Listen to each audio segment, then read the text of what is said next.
अस्सलामु अलैकुम नाजरीन, साहिबान न्यूज के साथ मैं हूं नाइला भट्टी। सबसे पहले शामिल करते हैं आज की अहम खबर।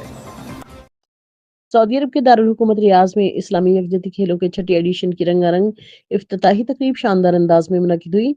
तकरीब में पाकिस्तान समेत इस 57 इस्लामी ममालिक के एथलीट्स, ऑफिशियल्स और मुअज़्ज़ज़ मेहमानों ने शिरकत की। इफ्तिताही तकरीब में मुख्तलिफ ममालिक के खिलाड़ियों ने अपने कौमी परचम थामे मार्च पास्ट किया, जिससे इत्तेहाद, उम्मत और बैनुल अक़वामी खेलों के फ़रोग़ का खूबसूरत मंजर पेश हुआ। तकरीब में अरबी सकाफत, मौसीकी, रिवायती रक्स और आतिशबाजी ने तकरीब को यादगार बना दिया।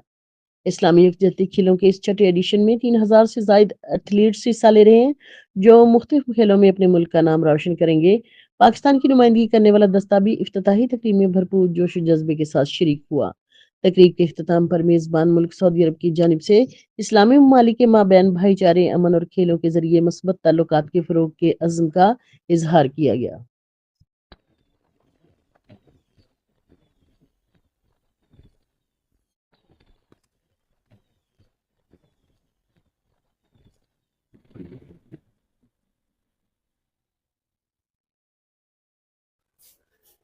अब तक के लिए इतना ही। मजीद खबरों और अपडेट से बाखबर रहने के लिए देखते रहें साहिबान न्यूज।